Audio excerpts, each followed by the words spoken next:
Assalamualaikum warahmatullahi wabarakatuh. Nama saya Isnadia Nur Fadila dari Sistem Informasi B. NIM saya H071241052. Saya akan memaparkan presentasi saya yang berjudul Bisnis Global dan Sistem Informasi Menyongsong Era Digital. Baik, tanpa berlama-lama lagi, saya akan mempresentasikan mulai dari bab 1, Bisnis Global dan IT, kombinasi tak terelakkan. Bab 1, globalisasi dan dampaknya terhadap dunia usaha. Globalisasi merupakan fenomena yang telah membentuk kembali wajah dunia bisnis secara signifikan dalam beberapa dekade terakhir. Integrasi ekonomi, kemajuan teknologi informasi, dan kemudahan akses transportasi menjadikan dunia semakin menyatu dalam satu pasar global. Bagi pelaku bisnis, globalisasi membawa peluang besar sekaligus tantangan yang tidak sedikit. Menurut laporan World Trade Organization tahun 2023, volume perdagangan internasional tumbuh 8,4% pasca pandemi, menunjukkan akselerasi integrasi ekonomi. Pada bagian ini akan dibahas bagaimana globalisasi mempengaruhi dinamika usaha dunia, dari aspek pemasaran, produksi, persaingan, hingga strategi manajerial. Selain itu, akan ditinjau juga bagaimana teknologi informasi menjadi faktor pendorong utama dalam mempercepat proses globalisasi bisnis. Studi kasus perusahaan seperti Unilever dan Alibaba akan dijadikan contoh konkret dalam pembahasan.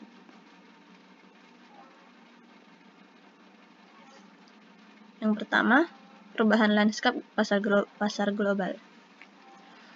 Salah satu dampak utama dari globalisasi adalah terbentuknya pasar yang jauh lebih luas. Perusahaan tidak lagi hanya bersaing di tingkat lokal atau nasional, tetapi juga harus mampu bersaing di tingkat internasional.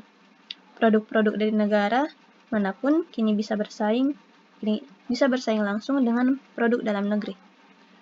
Contoh nyata adalah masuknya merek Korea Selatan seperti Samsung, LG ke pasar Indonesia, yang memaksa produsen lokal meningkatkan kualitas produk. Fenomena ini menciptakan kondisi pasar yang lebih kompetitif, namun juga membuka peluang ekspansi yang sebelumnya sulit dicapai. Misalnya, perusahaan kecil menengah atau UKM kini bisa menjual produk mereka ke luar negeri melalui platform digital seperti e-commerce global, Shopee, Amazon, Alibaba. Data Kementerian Perdagangan RI 2023 mencatat, ekspor UKM Indonesia melalui e-commerce meningkat 35% dalam 3 tahun terakhir.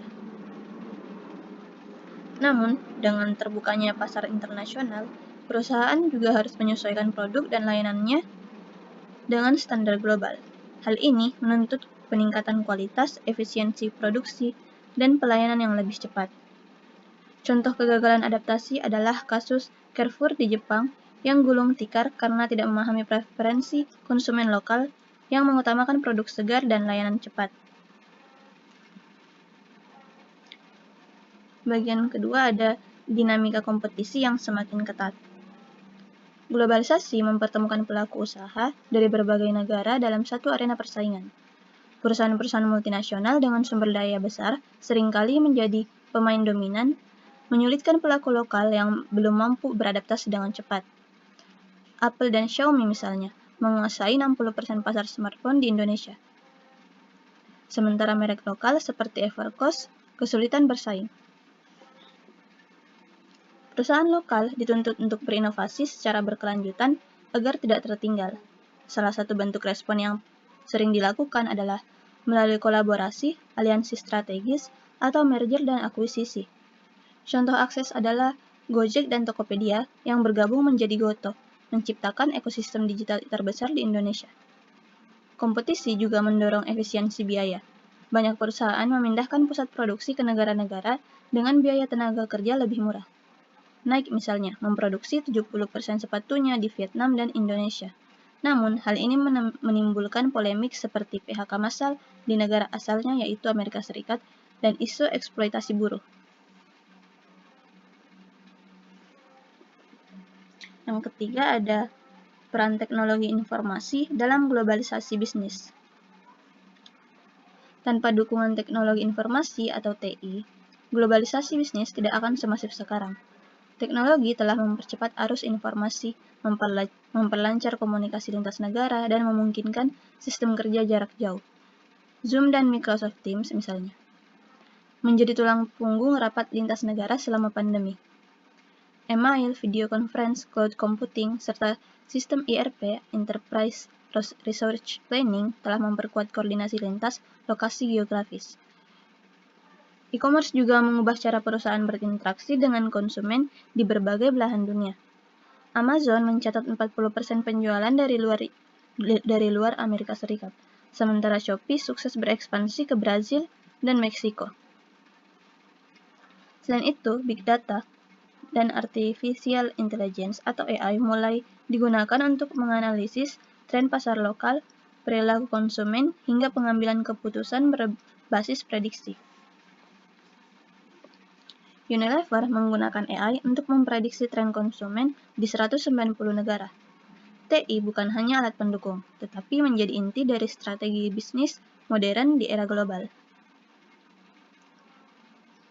Selanjutnya ada dampak sosial dan budaya pada dunia usaha. Globalisasi tidak hanya berdampak ekonomi, tetapi juga membawa pengaruh sosial dan budaya dalam dunia bisnis.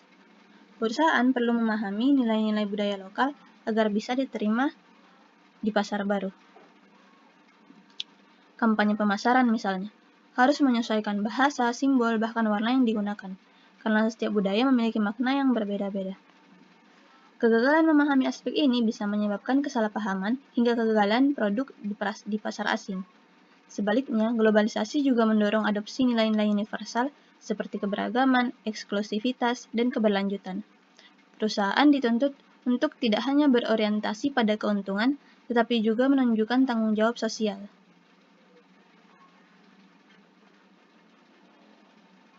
Selanjutnya ada tantangan regulasi dan etika bisnis global.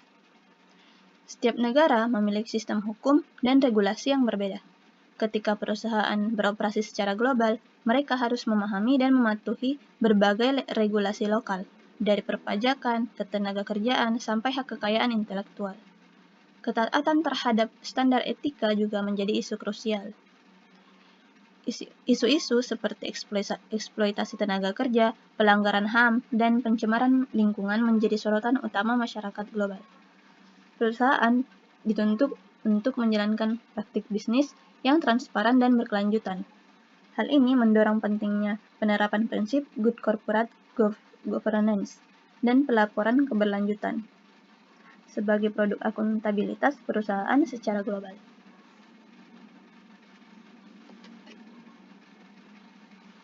Selanjutnya ada strategi bisnis dalam menghadapi globalisasi. Agar dapat bertahan dan berkembang di era globalisasi, perusahaan perlu menyusun strategi yang tepat.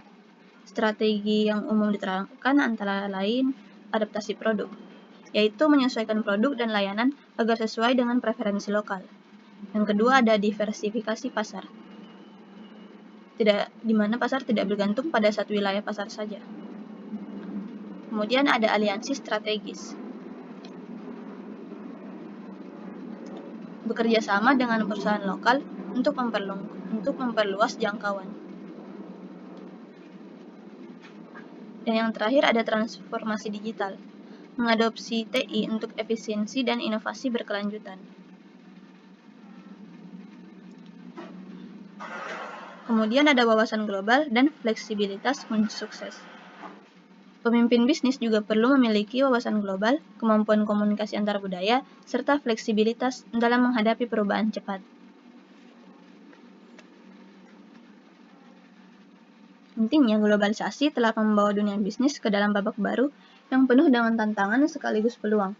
Perusahaan yang mampu memahami dinamika ini dan memanfaatkannya secara cerdas akan lebih siap dalam menghadapi persaingan global yang terus berkembang. Teknologi informasi menjadi jembatan penting dalam proses ini, di mana ia mempercepat konektivitas, efisiensi, dan pengambilan keputusan. Oleh karena itu, pemahaman yang mendalam tentang globalisasi dan dampaknya merupakan bekal penting bagi setiap pelaku dan calon pelaku dunia usaha di masa depan. Sekarang kita akan beralih ke subbab 2, dinamika bisnis modern dan peran teknologi informasi.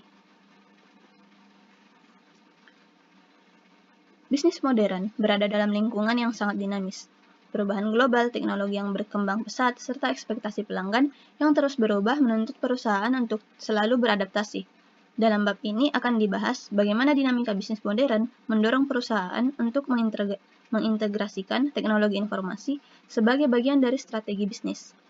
Selain itu akan dijelaskan pula tantangan dan peluang yang muncul akibat transformasi digital serta bagaimana perusahaan dapat memanfaatkan TI untuk mencapai keunggulan kompetitif. Yang pertama ada perubahan lingkungan bisnis global. Globalisasi dan digitalisasi telah mengubah lanskap dunia usaha. Perusahaan kini harus bersaing secara global, tidak hanya di pasar lokal. Persaingan ini mendorong peningkatan efisiensi, kualitas, dan inovasi dalam aspek bisnis. Dalam globalisasi, perusahaan harus menghadapi kompetitor dari berbagai belahan dunia, yang menuntut kemampuan adaptasi terhadap regulasi, budaya, preferensi pasar yang berbeda. Digitalisasi sebagai katalis. Teknologi memungkinkan perusahaan untuk menjangkau pasar global dengan biaya lebih rendah melalui platform digital seperti e-commerce dan media sosial. Dan yang terakhir ada rantai pasok global, di mana integrasi TI dalam manajemen rantai pasok memungkinkan koordinasi yang lebih efisien antar negara, mengurangi biaya logistik, dan meningkatkan kecepatan distribusi.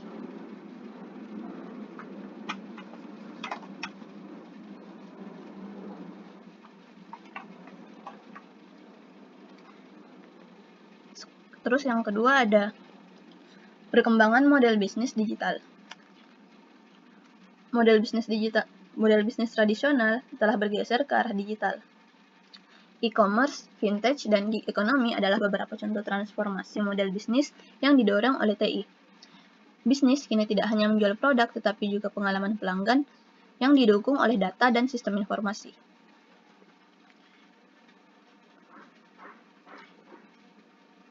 Yang pertama ada e-commerce. Platform seperti Amazon, Tokopedia, dan Shopee telah mengubah cara konsumen berbelanja, menekan bisnis fisik untuk beradaptasi atau menghadapi risiko penurunan penjualan.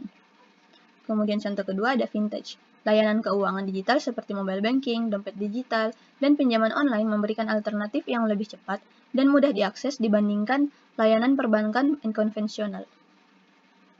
Yang terakhir ada gig economy. Perusahaan seperti Gojek dan Uber memanfaatkan TI untuk menciptakan lapangan kerja yang fleksibel, mengubah paradigma tenaga kerja tradisional.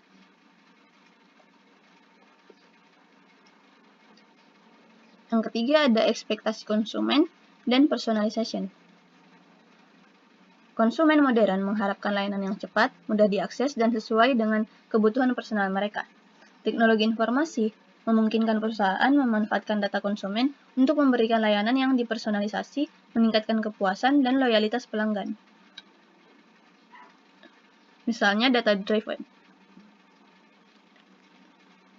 Perusahaan menggunakan analitik data untuk memahami perilaku konsumen dan menawarkan rekomendasi produk yang relevan. Contoh, Netflix menggunakan algoritma untuk merekomendasikan konten berdasarkan riwayat tontonan. Yang kedua ada customer experience. TI memungkinkan interaksi multi-channel, seperti website, aplikasi, dan chatbot, di mana itu meningkatkan kepuasan pelanggan. Yang terakhir ada real-time feedback. Sistem umpan balik digital memungkinkan perusahaan memperbaiki layanan secara instan berdasarkan masukan dari pelanggan. Selanjutnya ada inovasi sebagai strategi bertahan. Inovasi menjadi kunci utama keberlangsungan bisnis. Perusahaan dituntut untuk terus mengembangkan produk dan layanan baru, serta memperbarui proses kerja agar tetap relevan. TI memainkan peran penting dalam mendukung inovasi seperti otomatisasi, analitik, dan kolaborasi digital. Misalnya otomatisasi proses bisnis.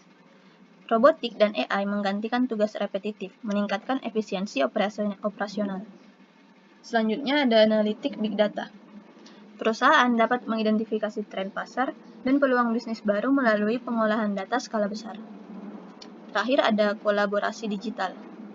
Tools seperti Slack, Zoom, dan Microsoft Teams memungkinkan tim bekerja secara remote dengan produktivitas tinggi. Lalu yang kelima ada disrupsi dan ketahanan bisnis. Perubahan teknologi dapat menjadi ancaman maupun peluang. Perusahaan yang tidak mampu mengikuti disrupsi digital beresiko tertinggal. Oleh karena itu, ketahanan bisnis sangat diperlukan. Sistem informasi yang tangguh dan adaptif dapat membantu organisasi menghadapi krisis dan menjaga keberlanjutan bisnis. Contoh disrupsi. Taksi konvensional tergeser oleh layanan ride-hailing seperti Grab. Kemudian ada strategi ketahanan. Perusahaan perlu mengadopsi TI untuk meningkatkan fleksibilitas seperti cloud computing untuk skalabilitas bisnis. Lalu ada manajemen risiko digital. Cyber security dan backup data menjadi kunci untuk menghadapi ancaman serangan cyber.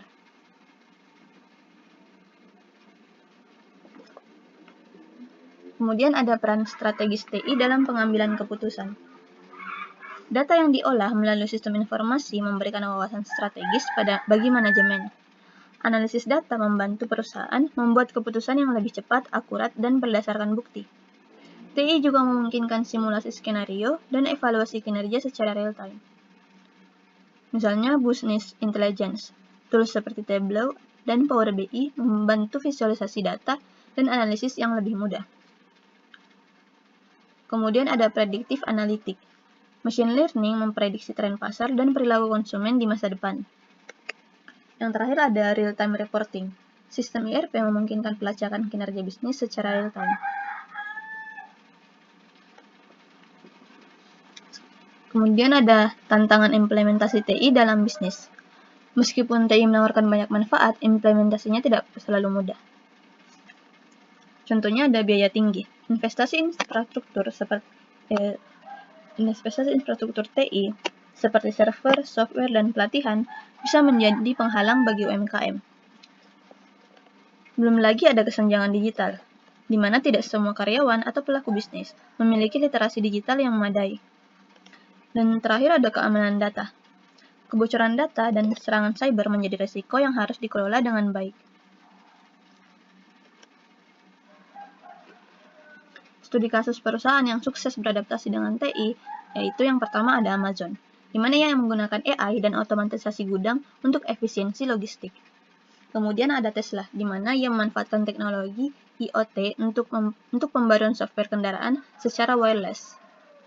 Yang terakhir ada Unilever, di mana ia menggunakan analitik data untuk optimasi rantai pasok dan pemasaran.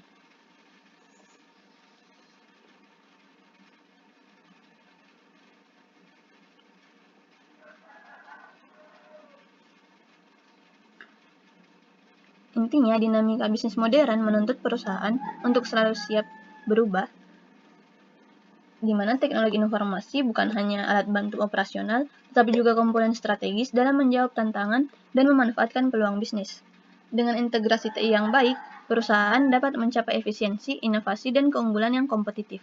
Perusahaan yang gagal beradaptasi akan tertinggal, sementara yang mampu memanfaatkan TI akan menjadi pemimpin di era digital ini. Sekarang kita akan masuk pada sub 3, perkembangan bisnis dan integrasi sistem informasi. Di tengah percepatan perkembangan bisnis, sistem informasi menjadi fondasi penting dalam pengelolaan perusahaan modern. Dalam bab ini akan dijelaskan bagaimana sistem informasi diintegrasikan ke dalam proses bisnis untuk mendukung pertumbuhan dan keunggulan kompetitif.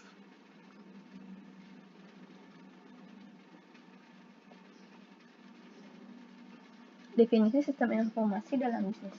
Sistem informasi adalah gabungan antara teknologi manusia dan proses yang digunakan untuk mengumpulkan, mengolah, menyimpan, dan menyebarkan informasi.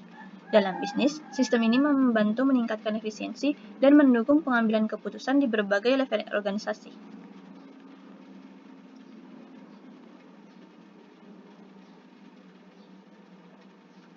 Kemudian ada klarifikasi sistem informasi bisnis.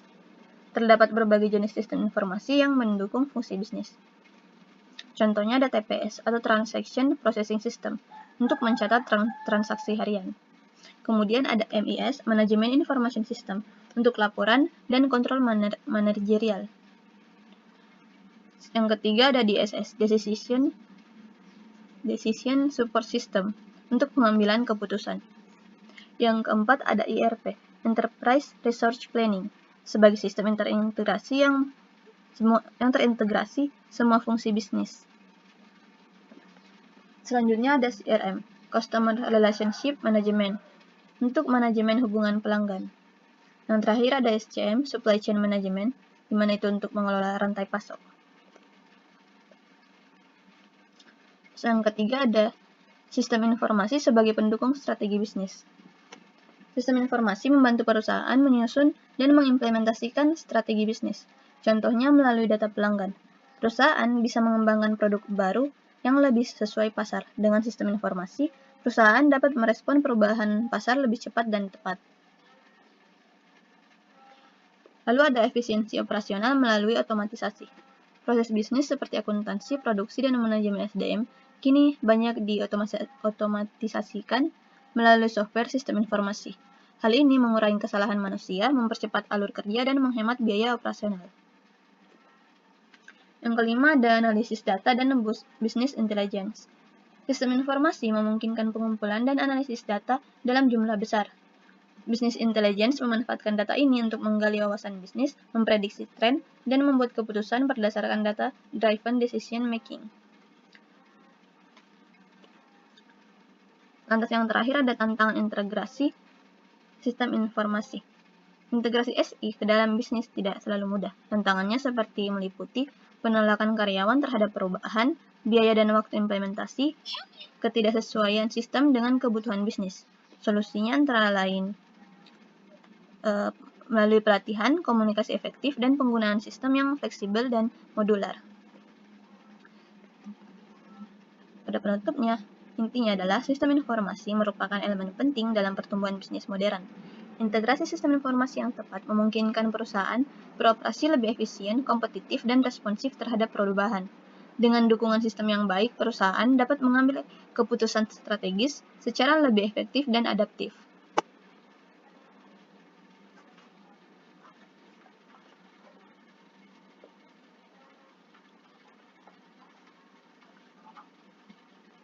Sekarang kita akan memasuki bab 2. Mengenal sistem informasi.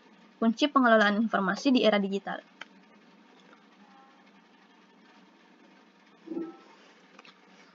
Sebab 1. Pemahaman awal tentang informasi.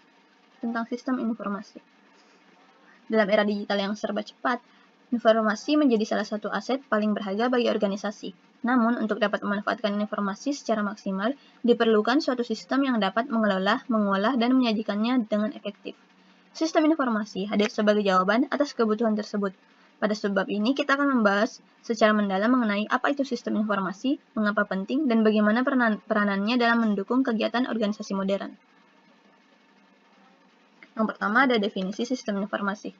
Sistem informasi adalah kombinasi dari teknologi, prosedur, data, dan sumber daya manusia yang bekerja bersama untuk mengumpulkan, memproses, menyimpan, dan mendistribusikan informasi guna mendukung pengambilan keputusan dan pengelolaan organisasi. Menurut Kenneth C. Louden dan Jean P. Louden, sistem informasi adalah suatu set komponen yang saling berhubungan untuk mengumpulkan, memproses, menyimpan, dan mendistribusikan informasi untuk mendukung pengambilan keputusan dan pengendalian dalam suatu organisasi. Elemen utama sistem informasi Elemen yang pertama yaitu perangkat keras atau hardware, contohnya ada komputer, server, perangkat input atau output. Kemudian ada software, perangkat lunak, program yang menjalankan instruksi dan proses. Selanjutnya ada data, di mana itu adalah informasi mentah yang akan diproses menjadi makna. Yang keempat ada prosedur, yaitu tata cara penggunaan sistem oleh pengguna. Dan yang terakhir adalah manusia, operator, analis sistem, pengguna akhir, dan manajer. Semua elemen ini harus berfungsi secara terpadu untuk mencapai tujuan organisasi. Yang ketiga ada fungsi utama sistem informasi. Sistem informasi dalam organisasi berfungsi untuk pertama mengumpulkan data dari berbagai sumber, Kedua, memproses data menjadi informasi yang berguna. Ketiga, menyimpan data dan informasi untuk digunakan di masa depan. Keempat, mendistribusikan informasi ke pihak-pihak yang membutuhkan. Kelima, mendukung pengambilan keputusan, baik strategis, taktis, maupun operasional. Yang keempat, ada sistem informasi versus teknologi informasi. Istilah sistem informasi sering disamakan dengan teknologi informasi atau TI, padahal keduanya sangat berbeda. TI mengacu pada komponen teknologinya saja, seperti komputer dan jaringan, sedangkan sistem informasi mencangkup teknologi, manusia, dan proses yang digunakan untuk menghasilkan informasi. Jadi, TI adalah bagian dari SI.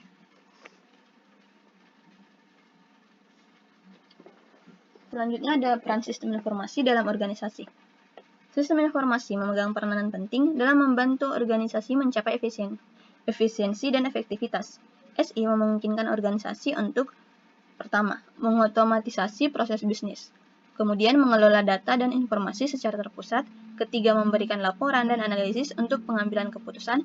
Keempat, meningkatkan komunikasi antar departemen. Kelima, menyediakan layanan pelanggan yang lebih baik.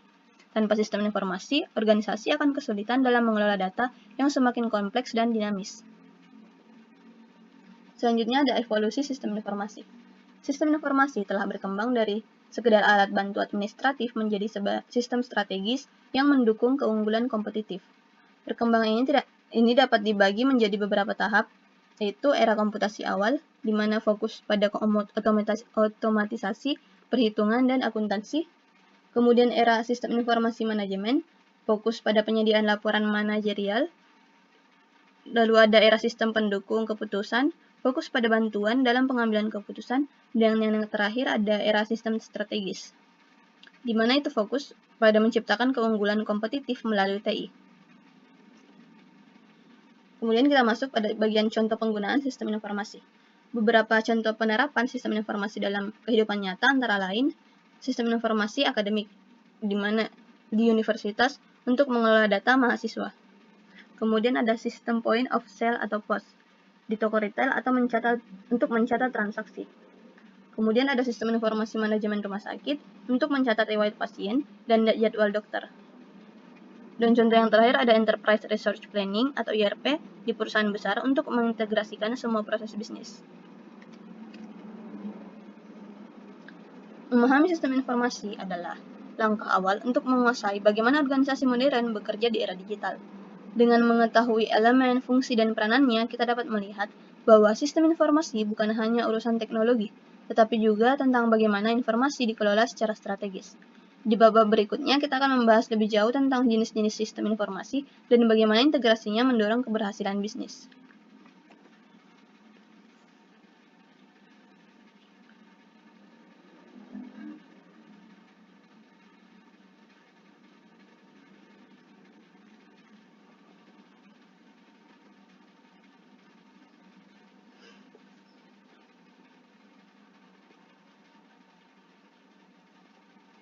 Sekarang kita masuk pada bab 2, perjalanan sistem informasi dari masa ke masa. Sistem informasi tidak lahir secara tiba-tiba. Ia merupakan hasil dari proses panjang perkembangan teknologi, kebutuhan bisnis, dan perubahan sosial. Memahami sejarah sistem informasi membantu kita melihat bagaimana peranannya berevolusi dari sekedar alat bantu perhitungan menjadi sistem strategis yang mempengaruhi hampir setiap aspek kehidupan manusia modern.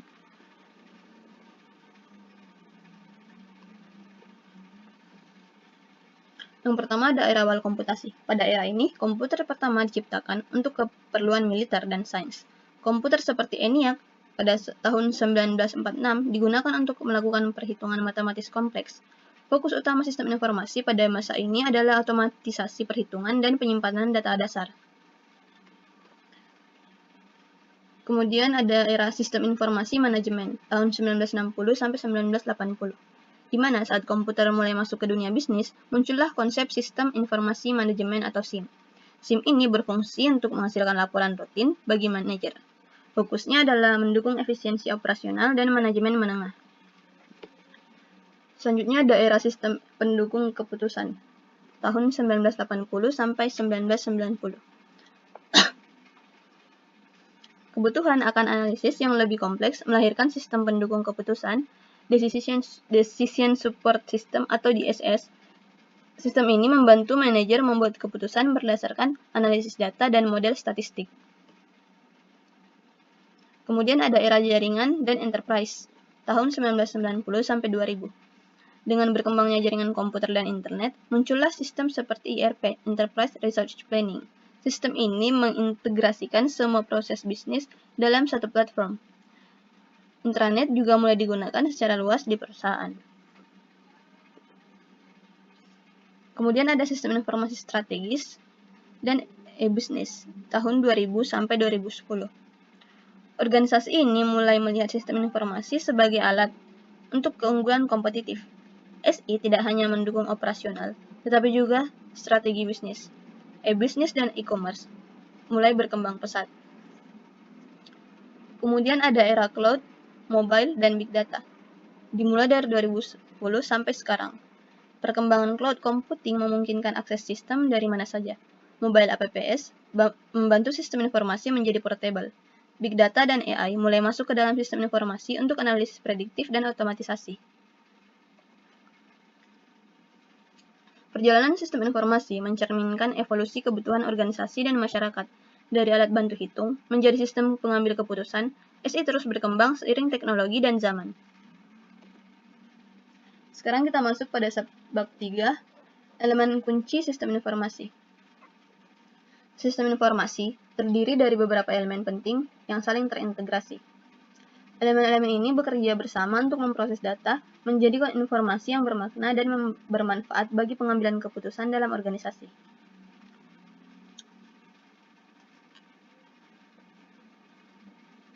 Yang pertama ada perangkat keras atau hardware. Merupakan komponen fisik dari sistem informasi, contohnya komputer, printer, server, scanner, perangkat jaringan. Hardware berfungsi sebagai tempat proses dan penyimpanan data berlangsung. Kemudian ada perangkat lunak atau software, berupa aplikasi dan sistem operasi yang digunakan untuk memproses data. Terdiri dari sistem software, misalnya Windows, Linux, kemudian ada application software, misalnya seperti Microsoft Excel, sistem ERP. Kemudian ada basis data atau database, tempat menyimpan data secara sistematis. Database memungkinkan data diakses, dimodifikasi, dan dianalisis dengan mudah dan cepat. Kemudian yang keempat ada jaringan dan komunikasi data. Menghubungkan komponen-komponen SI baik secara lokal maupun secara luas. Komunikasi ini memungkinkan berbagai informasi antar sistem dan pengguna. Yang kelima ada sumber daya manusia atau peopleware. Merupakan komponen paling penting. Terdiri dari pengguna sistem, operator, teknisi, analisis sistem, dan manajer. Tanpa manusia, sistem informasi tidak akan berfungsi. Kemudian ada prosedur dan kebijakan, di mana ia berisi langkah-langkah dan aturan penggunaan sistem informasi. Prosedur ini menjaga agar penggunaan sistem tetap konsisten, aman, dan efisien. Yang terakhir ada integrasi komponen. Setiap komponen harus saling berinteraksi dan terintegrasi. Misalnya, pengguna menggunakan perangkat lunak pada perangkat keras untuk mengakses database melalui jaringan.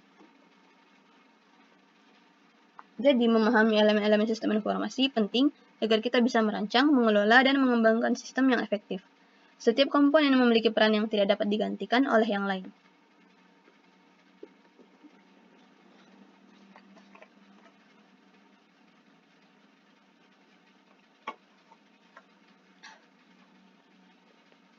Sekarang kita masuk pada subbab 4, peran strategis sistem informasi bagi organisasi dan masyarakat. Di era informasi saat ini, sistem informasi memainkan peran strategis tidak hanya bagi organisasi, tetapi juga bagi masyarakat. SI mempengaruhi cara kerja, pengambilan keputusan, pelayanan publik, hingga interaksi sosial. Pada bagian pertama, kita akan membahas peran sistem informasi dalam organisasi. Pertama, ada efisiensi operasional. Otomatisasi proses bisnis, penghematan waktu dan biaya. Kemudian ada pengambilan keputusan, menyediakan data dan laporan analitis. Yang ketiga ada koordinasi internal, memudahkan komunikasi antar departemen. Terakhir ada inovasi bisnis, memungkinkan model bisnis baru berbasis digital. Kemudian ada peran SI dalam pengembangan strategi. Organisasi dapat menggunakan SI untuk yang pertama, menyediakan keunggulan kompetitif, kedua, mendeteksi peluang pasar lebih awal, ketiga, menyesuaikan produk dan layanan secara real time, dan keempat, menjalin hubungan jangka panjang dengan pelanggan. Kemudian ada peran SI dalam masyarakat. Yang pertama ada pendidikan, digunakan sebagai e-learning, sistem akademik online. Dalam kesehatan, rekam medis elektronik, sistem informasi rumah sakit. Dalam pemerintahan, e-government, layanan administrasi publik. Dan yang terakhir, peran SI dalam masyarakat atau sosial, yaitu media sosial sebagai sistem informasi berbasis komunitas.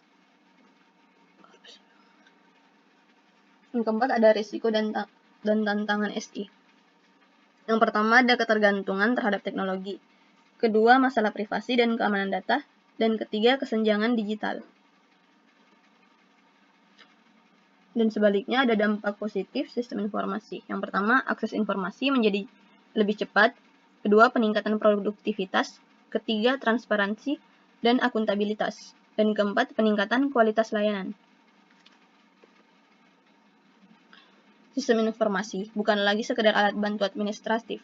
Ia telah menjadi fondasi utama dalam pengembangan organisasi modern dan transformasi masyarakat global. Pemanfaatannya yang optimal dapat mempercepat kemajuan sosial dan ekonomi secara berkelanjutan. Sekarang kita memasuki bab 3, memahami organisasi, fondasi kesuksesan bisnis. Sebab 1, bagian utama dalam organisasi modern. Organisasi modern merupakan sistem yang kompleks, terdiri atas berbagai bagian yang saling berhubungan untuk mencapai tujuan bersama. Dalam dunia bisnis, pemahaman terhadap struktur organisasi menjadi krusial, karena setiap bagian atau divisi memiliki fungsi dan tanggung jawab spesifik yang mendukung operasional perusahaan secara keseluruhan.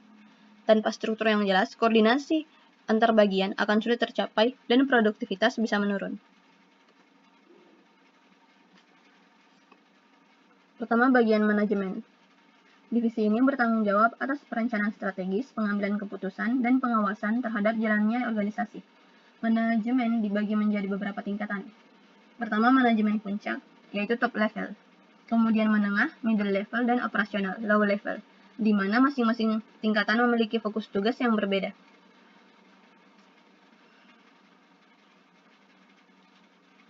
Manajemen adalah penggerak utama organisasi. Berdasarkan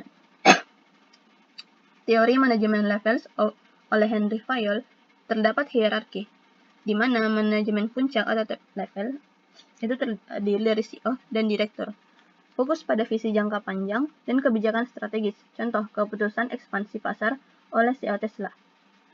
Kemudian manajemen menengah, middle level, manajer divisi, bertugas menerjemahkan strategi menjadi taktik operasional.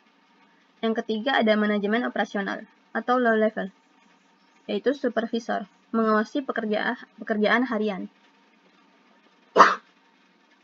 Contoh kasus yaitu Google menerapkan OKR, objektivitas, dan key result untuk menyelaraskan tujuan antar level manajemen. Yang kedua ada bagian keuangan dan akuntansi. Divisi ini mengatur aliran kas, membuat laporan keuangan, dan memastikan seluruh aktivitas keuangan berjalan sesuai hukum dan kebijakan perusahaan. Fungsi ini sangat penting karena tanpa pengelolaan keuangan yang baik, organisasi bisa mengalami kekacauan finansial yang berdampak besar pada operasional.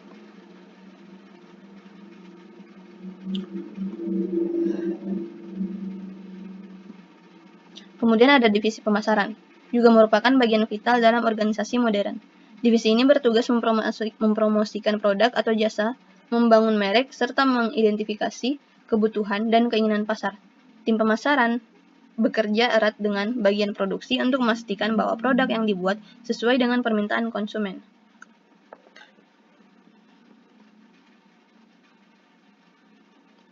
Contohnya, selanjutnya ada divisi sumber daya manusia atau SDM. Bagian ini bertanggung jawab atas perekrutan, pelatihan, dan pengembangan karir hingga kesejahteraan karyawan. SDM menjadi penghubung antar manajemen dan karyawan, memastikan komunikasi dan hak-hak karyawan terjaga dengan baik. Yang terakhir ada bagian operasional dan produksi. Memiliki peran penting dalam menghasilkan barang atau layanan yang ditawarkan perusahaan. Mereka bertanggung jawab atas proses produksi, pengendalian kualitas, efisiensi penggunaan sumber daya, dan pemenuhan target produksi. Kolaborasi antara tim produksi dan tim lain seperti logistik, pemasaran, dan R&D menjadi faktor keberhasilan organisasi. Yang keenam ada divisi teknologi informasi.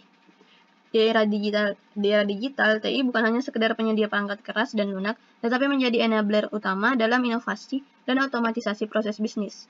TI juga mendukung analisis data yang membantu manajemen dalam pengambilan keputusan berbasis informasi akurat. Tren terkini ada Big Data Analytics atau analisis data pelanggan, kemudian cloud computing, infrastruktur fleksibel, dan cyber security, proteksi dari serangan cyber.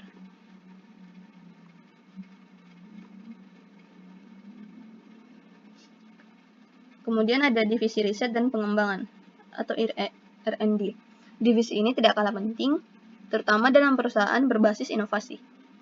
R&D bertugas mengevaluasi tren, mengembangkan produk baru, dan meningkatkan kualitas layanan atau barang yang ada. Kolaborasi R&D dengan bagian pemasaran dan produksi akan menciptakan sinergi dalam menghasilkan inovasi yang bernilai. Proses inovasi yang pertama ada ideation, brainstorming produk baru, prototyping, pengujian konsep, dan commercialization, peluncuran ke pasar. Contohnya Apple yang mengalokasikan 6% pendapatan untuk R&D. Dan yang terakhir ada bagian logistik dan rantai pasokan. Bertugas mengatur distribusi barang dari pabrik ke konsumen. Mereka mengatur gudang, pengiriman, serta hubungan dengan pemasok untuk memastikan efisiensi dalam proses distribusi. Dengan memahami bagian-bagian utama dalam organisasi modern, seseorang akan lebih mudah memahami bagaimana aliran kerja dalam perusahaan berjalan. Struktur yang baik akan mempermudah koordinasi dan meningkatkan efektivitas kerja lintas divisi. Oleh karena itu, penguasaan materi ini sangat relevan bagi calon profesional yang akan terjun ke dunia bisnis modern.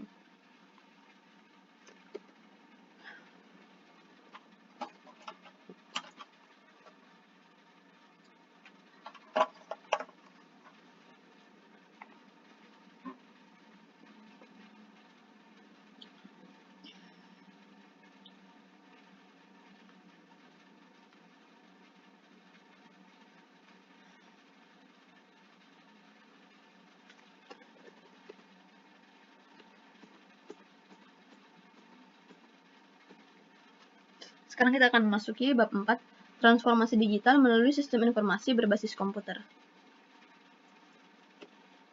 Bab 1, mengenal sistem informasi berbasis komputer. Perkembangan teknologi komputer telah mengubah cara organisasi dan individu mengelola informasi. Sistem informasi berbasis komputer kini menjadi tulang punggung operasional bisnis modern. Sistem ini membantu dalam memproses data menjadi informasi yang berguna untuk pengambilan keputusan. Pada subbab ini kita akan membahas konsep dasar, karakteristik, dan peran penting sistem informasi berbasis komputer dalam dunia bisnis saat ini. Yang pertama ada pengertian sistem informasi berbasis komputer. Sistem informasi berbasis komputer adalah sistem yang mengandalkan perangkat keras, perangkat lunak, jaringan komunikasi, dan sumber daya manusia untuk mengumpulkan, memproses, menyimpan, dan mendistribusikan informasi. SIBK memungkinkan organisasi untuk mengotomatiskan berbagai proses bisnis, mengurangi biaya operasional, serta meningkatkan efisiensi dan efektivitas pelayanan. Kedua ada karakteristik sistem informasi berbasis komputer. Yang pertama ada otomatisasi proses. Menggantikan pekerjaan manual dengan proses otomatis. Kedua ada integrasi data. Data dari berbagai sumber dapat diintegrasikan untuk menghasilkan informasi yang lebih komprehensif. Lalu ada pengolahan cepat, di mana data dapat diolah secara real-time atau batch untuk mendukung kebutuhan bisnis. Yang keempat ada akses global. Dengan adanya jaringan internet, sistem informasi dapat diakses dari mana saja. Dan yang terakhir ada keamanan data. SIBK dilengkapi dengan sistem keamanan untuk melindungi data sensitif. Yang ketiga ada komponen sistem informasi berbasis komputer. Yang pertama ada perangkat keras. perangkat lunak, database, jaringan dan komunikasi, dan manusia. Kemudian ada peran sistem informasi berbasis komputer dalam bisnis. Yang pertama, meningkatkan efisiensi operasional, mengurangi waktu dan biaya dalam menyelesaikan tugas. Case study, FedEx mengurangi biaya logistik 40% dengan sistem real-time tracking. Tools, SAP HANA, untuk otomatisasi akuntansi. Yang kedua, mendukung pengambilan keputusan, menyediakan informasi akurat dan tepat waktu. Kemudian meningkatkan pelayanan pelanggan, menciptakan keunggulan kompetitif, di mana membantu perusahaan berinovasi dan bersaing di pasar global. Yang kelima, ada tantangan dalam implementasi sistem informasi berbasis komputer. Yaitu yang pertama ada biaya investasi awal yang tinggi, di mana pembangunan infrastruktur TI memerlukan dana yang besar. Kemudian ada resistensi terhadap perubahan. Pengguna mungkin menolak penggunaan sistem yang baru. Dan yang ketiga, risiko keamanan dan privasi. Ancaman cyber dapat mengganggu operasi dan mengancam data. Kemudian ada tren masa depan sistem informasi berbasis komputer. Yang pertama ada AI generatif seperti ChatGPT untuk otomatisasi konten.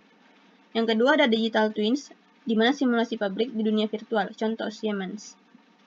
Dan yang terakhir ada Sustainable IT, data center ramah lingkungan. Google menggunakan AI untuk efisiensi energi. Sistem informasi berbasis komputer telah menjadi bagian integral dari kehidupan organisasi modern. Dengan memahami konsep dasar, komponen, serta manfaat dan tantangan dalam implementasinya, organisasi dapat memaksimalkan potensi teknologi untuk mendukung pertumbuhan dan daya saing investasi dalam SIPKA yang tepat akan membuka peluang baru dalam transformasi digital. Sebab 2. Membangun fondasi teknologi informasi yang kokoh. Dalam era digital ini, keberhasilan sebuah organisasi atau perusahaan sangat bergantung pada kekuatan fondasi teknologi informasi. Fondasi ini mencangkup dua aspek utama, yaitu infrastruktur TI dan arsitektur TI. Pemahaman yang mendalam mengenai infrastruktur dan arsitektur TI menjadi krusial untuk memastikan bahwa sistem informasi dapat mendukung operasional bisnis secara efektif, efisien, dan inovatif. Pertama, ada definisi infrastruktur TI. Infrastruktur teknologi informasi mencangkup perangkat keras, perangkat lunak, jaringan, fasilitas data center, dan sumber daya yang digunakan untuk mengembangkan, menguji, mengoperasikan, serta mendukung layanan TI. Infrastruktur ini adalah fondasi fisik yang mendukung seluruh sistem informasi.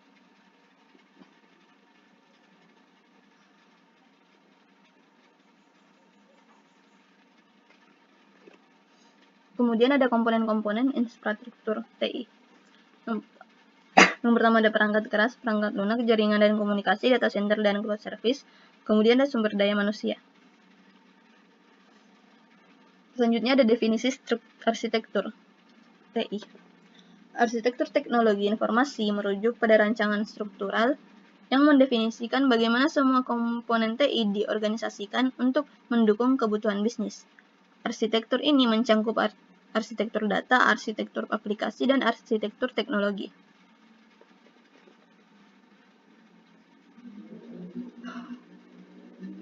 Kemudian ada elemen kunci dalam arsitektur. Yang pertama ada arsitektur data, data mesh, Kafka untuk streaming, arsitektur aplikasi, monolithic versus microservice, netflix, arsitektur teknologi, touch stack populer, dan arsitektur keamanan.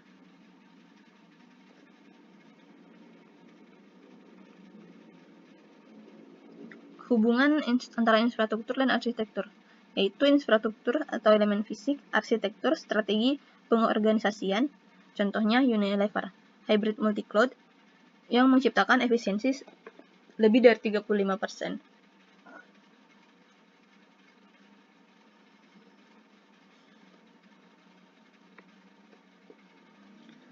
Selanjutnya ada tantangan dalam membangun infrastruktur dan arsitektur TI. Yang pertama ada perubahan teknologi yang cepat, kedua keterbatasan anggaran, ketiga ancaman keamanan cyber, keempat kompleksitas integrasi berbasis sistem. Sekarang kita masuk ke bab terakhir, bab 5, yaitu data dan informasi, aset utama di era globalisasi. Sub 1. Perjalanan data menjadi informasi yang bermakna. Di era globalisasi saat ini, data dan informasi telah menjadi komponen vital dalam berbagai sektor kehidupan, terutama dalam dunia bisnis. Data yang awalnya berupa fakta mentah dapat diolah menjadi informasi yang berharga dan digunakan untuk mendukung pengambilan keputusan. Pada bagian ini, kita akan membahas bagaimana data dapat dikonversi menjadi informasi yang bermakna, serta pentingnya proses ini dalam organisasi. Apa itu data dan informasi? Data merupakan sekumpulan fakta mentah yang belum diolah, seperti angka, teks, gambar, dan atau suara. Data tidak memiliki makna sebelum dianalisis dan diproses. Contohnya, angka 100 hanya akan menjadi bermakna bila kita mengetahui konteksnya, misalnya 100 penjualan dalam sehari. Informasi adalah hasil dari pengolahan data yang telah diberi makna dan konteks sehingga dapat digunakan untuk pengambilan keputusan. Misalnya, data penjualan produk dalam 1 bulan dapat diolah menjadi informasi tren penjualan, sehingga manajer dapat menentukan strategi pemasaran berikutnya. Proses konversi data menjadi informasi mencakup beberapa langkah. Yang pertama ada pengumpulan data, di mana kita mengumpulkan data dari berbagai sumber. Kemudian penyimpanan data, menyimpan data dengan cara yang terorganisir. Kemudian ada pemrosesan data, menganalisis data menggunakan teknik statistik atau teknologi informasi. Dan yang terakhir ada presentasi informasi, menyajikan informasi dalam bentuk laporan grafik atau dashboard. Kualitas informasi sangat bergantung pada keakuratan, relevansi, dan kelengkapan dan ketepatan waktu data yang digunakan. Organisasi yang mampu mengelola data dan mengubahnya menjadi informasi yang berkualitas akan lebih kompetitif dalam mengambil keputusan bisnis. Subbab 2. Mengenal sumber data dan teknik pengumpulan data.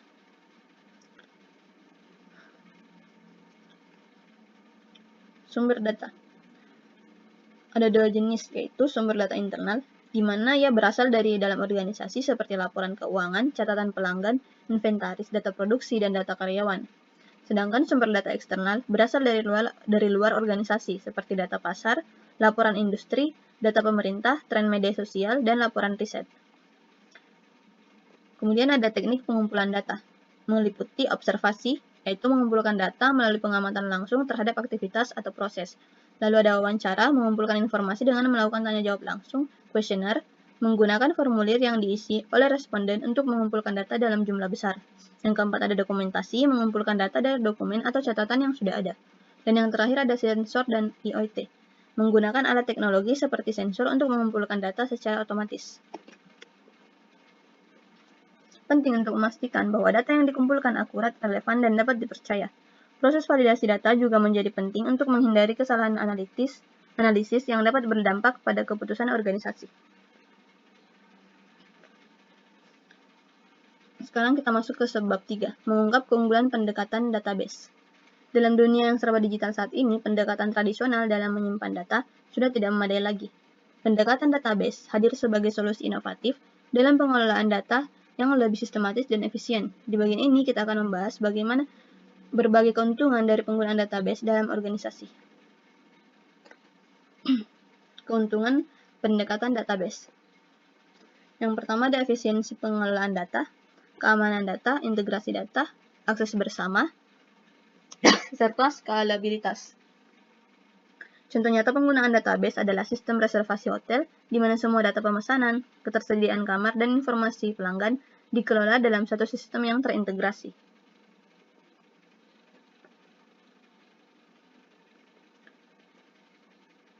Sekarang kita masuk pada sebab 4, data warehouse sebagai pendukung keputusan strategis.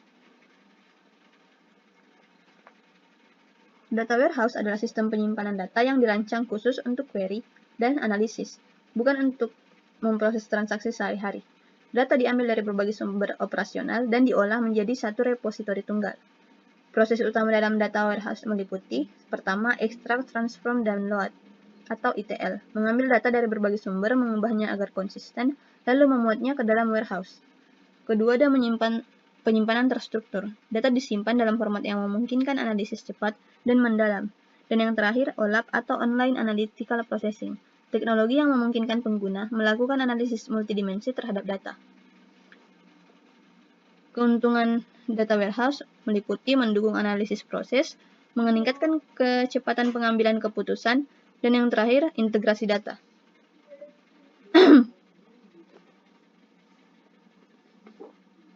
Yang terakhir ada subbab 5.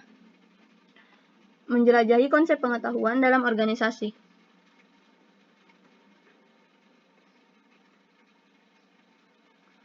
Pengetahuan adalah kombinasi pengalaman, nilai, informasi kontekstual, dan wawasan ahli yang memberikan kerangka untuk mengevaluasi dan menggabungkan informasi baru. Jenis-jenis pengetahuan meliputi pengetahuan tersurat atau explicit knowledge, pengetahuan yang dapat dengan mudah dikodifikasi dan didokumentasikan, seperti manual, prosedur, atau database. Kemudian ada pengetahuan tacit atau tacit knowledge, pengetahuan yang bersifat pribadi dan sulit dijelaskan, seperti intuisi atau keterampilan praktis.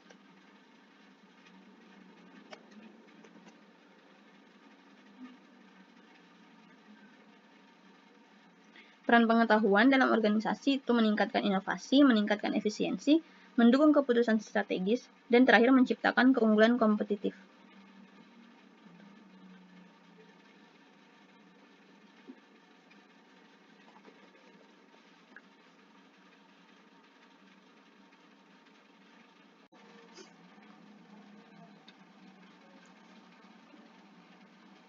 Mungkin cukup sekian saja presentasi dari saya. Kurang dan lebihnya mohon dimaafkan. Assalamualaikum warahmatullahi wabarakatuh.